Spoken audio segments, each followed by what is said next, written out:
kelompok 1 yang beranggotakan saya sendiri, Monika Suparno. Saya Natalia Sianturi. Saya Sarah Amelia. Nah, jadi dalam video kali ini kami akan membagi tugas pada mata kuliah sejarah sosial yang bertemakan revolusi sosial yang terjadi di Simalungun pada tahun 1946 sampai 1947. Selamat menyaksikan.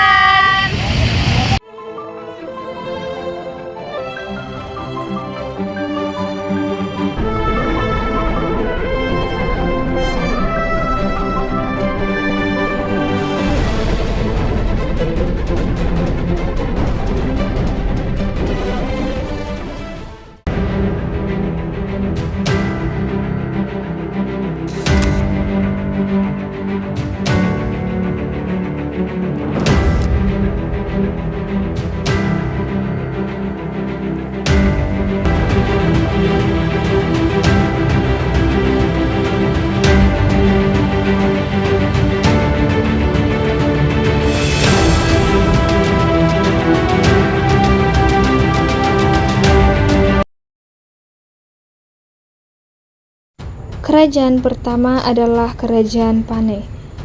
Raja Kerajaan Panai ialah Tuan Bosar Sumalam Purbadasuha. Awalnya, raja ini mendapat informasi bahwa terjadi revolusi sosial di wilayah Kerajaan Raya yang dilakukan oleh pihak Barisan Harimau Liar atau disingkat dengan BHL pada tahun 1946. Awalnya, Tuan Bosar Sumalam ini mengira bahwa pihak BHL tidak akan melakukan penyerangan karena mereka memiliki hubungan persaudaraan. Namun, pihak BHL melakukan perlawanan secara tiba-tiba kepada Kerajaan Panai hingga mereka melakukan penikaman dan penembakan terhadap raja dan masyarakat di dalam Kerajaan Panai. Yang kedua adalah Kerajaan Tanah Jawa.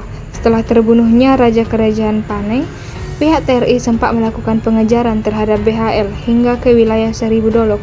Namun, di Seribu Dolok mereka mendapatkan jasad raja dan bangsawan dari Kerajaan Panai, sehingga mereka memutuskan untuk tidak melakukan pengejaran terhadap pihak BHL. Akhirnya di sini pihak BHL masih berkeliaran di wilayah Simalungun. Nah, selanjutnya pada tahun 1947, seorang pemimpin PKI yaitu Bagus Saragi ditugaskan untuk melakukan pembantaian terhadap Raja Kerajaan Jawa. Pada saat itu, Bagus Saragi berhasil menangkap raja dari Kerajaan Tanah Jawa yaitu Tuan Muntahain Sinaga dan anaknya Tuan Homa Jawa Sinaga. Nah, pada saat mereka setelah ditangkap, anak dan raja ini dibunuh, bahkan mayatnya dicincang oleh pihak Laskar Merah saat itu, dan mayatnya ini dicampur dengan daging kerbau dan mereka makan bersama-sama dengan pihak BHL dan pihak Laskar Merah pada saat itu. Kerajaan yang ketiga adalah Kerajaan Dolok Silau. Nah, jadi pada saat itu pihak BHL melakukan penyerangan terhadap wilayah Dolok Silau pada tanggal 4 Maret 1946. Namun pada saat itu aksi mereka dihadang oleh Abdul Rahmat Purbatambak yang merupakan tangan kanan dari Raja Dolok Silau, yaitu Tuan Bandar Alam Purbatambak. Keberhasilannya menghadang pihak BHL untuk melakukan pembunuhan ini tidak terlepas dari profesi dan jasanya seorang komandan Iskandar Rakyat. Pada saat menghadang pihak BHL, ia berkata, jika ingin melakukan revolusi, maka hak kekuasaan struktur sosial lah yang akan direvolusi, bukan raja-raja. Dengan direvolusinya raja-raja akan merugikan bangsa Indonesia dan melemahnya kekuatan untuk melawan sekutu dan Belanda pada saat itu.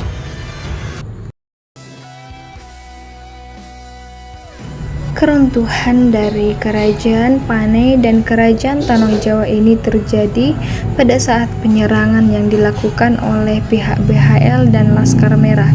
Namun Kerajaan Dolok Silau ini runtuh akibat dihapuskannya sistem kerajaan pada wilayah Simalungun. Nah, berikut merupakan desa peninggalan dari Kerajaan Dolok Silau yang ada di Kecamatan Silokahean, Kabupaten Simalungun, yaitu Desa Bandar Tongah.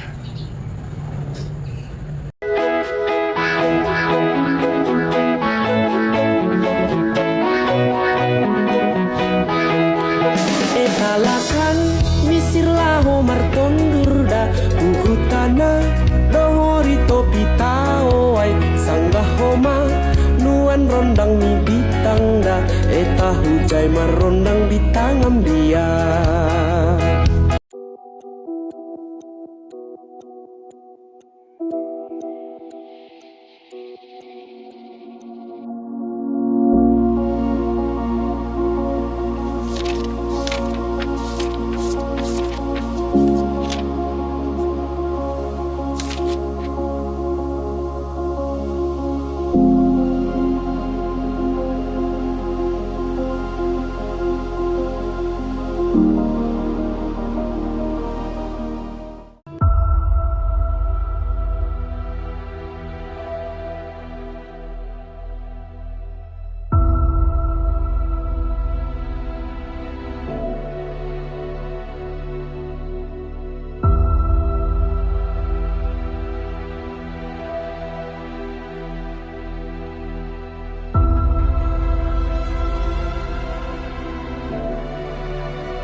Kerajaan Siantar atau yang kini kita kenal dengan Pematang Siantar adalah salah satu kerajaan kuno yang berkembang di wilayah Simalungun, Sumatera Utara.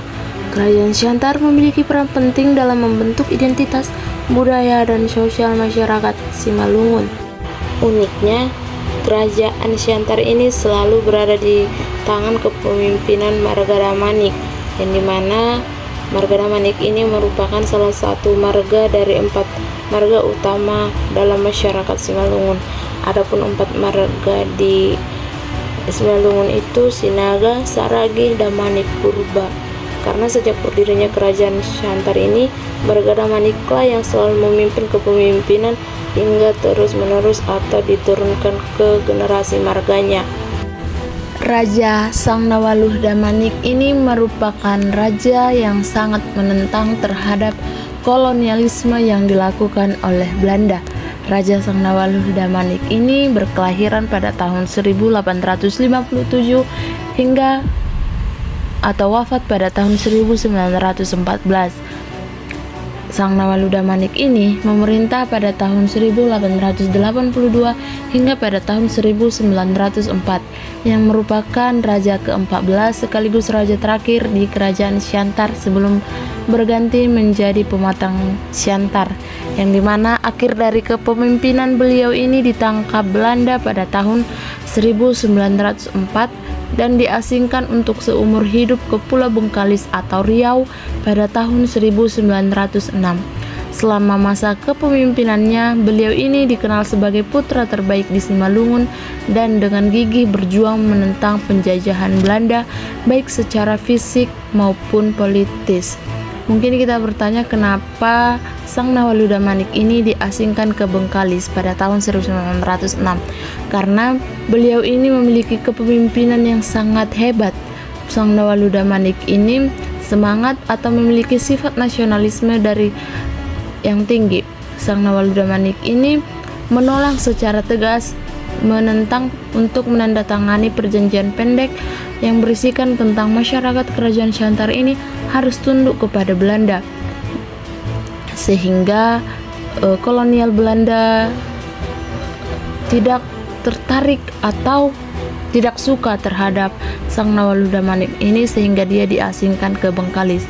Sangnawaluh Damanik ini juga dikenal sebagai pelopor atau penganut pelindung agama Islam, khususnya di wilayah kerajaan Siantar. Setelah Sang Nawaluda Manik diasingkan oleh Belanda ke Pulau Bengkalis pada tahun 1906, Kerajaan Siantar kehilangan pemimpinnya yang selama ini mempertahankan kedaulatan dan identitas budaya masyarakatnya. Tanpa kepemimpinan kerajaan, Belanda dengan cepat menerapkan sistem administrasi kolonial, menggantikan struktur pemerintahan adat dengan sistem yang lebih terpusat. Pengaruh kolonial semakin kuat, terutama dalam pengelolaan perkebunan dan ekonomi, memaksa banyak masyarakat lokal untuk bekerja di bawah aturan kolonial yang keras. Perlawanan yang terjadi dalam skala yang lebih kecil, lebih banyak berbentuk penolakan terhadap kebijakan Belanda seperti pajak tinggi dan kerja paksa daripada perlawanan bersenjata. Akhir dari Kerajaan Siantar secara resmi terjadi ketika Belanda menghancurkan simbol utama kerajaan, termasuk Rumah Bolon, pusat pemerintahan kerajaan yang dibakar pada tahun 1919. Dengan hilangnya struktur kerajaan, Siantar sepenuhnya menjadi bagian dari administrasi kolonial Belanda yang bertahan hingga kemerdekaan Indonesia pada tahun 1945. Meskipun kerajaan sebagai institusi politik telah berakhir, jejak sejarah dan pengaruh tetap hidup dalam budaya masyarakat Siantar hingga sekarang. Legenda dan perjuangan Sang Nawaluda Manik masih dikenang sebagai simbol perlawanan terhadap penjajahan, menunjukkan bahwa semangat dan identitas kerajaan tidak pernah benar-benar lenyap.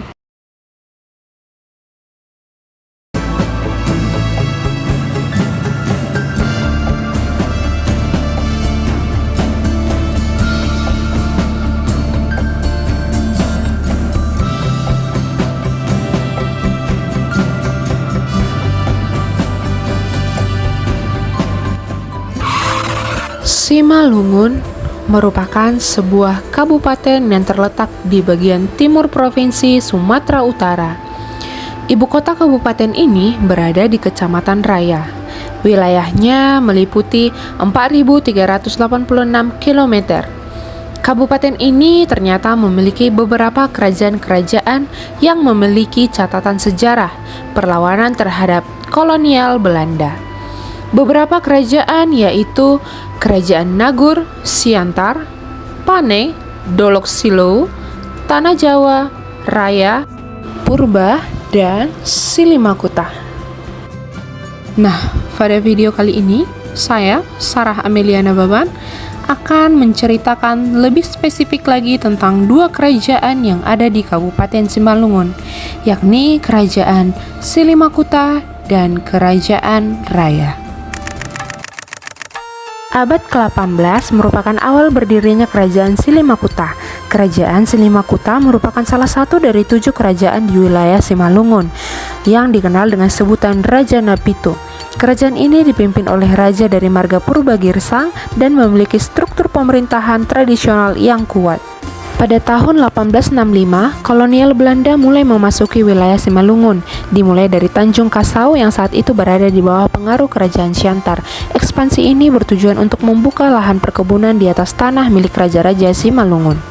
Pada 1904, pembentukan struktur pemerintahan Raja Napito, Belanda menyusun pemerintahan di wilayah Simalungun dengan membentuk struktur Swapraja yang terdiri dari 7 kerajaan, termasuk Kerajaan Silimakuta.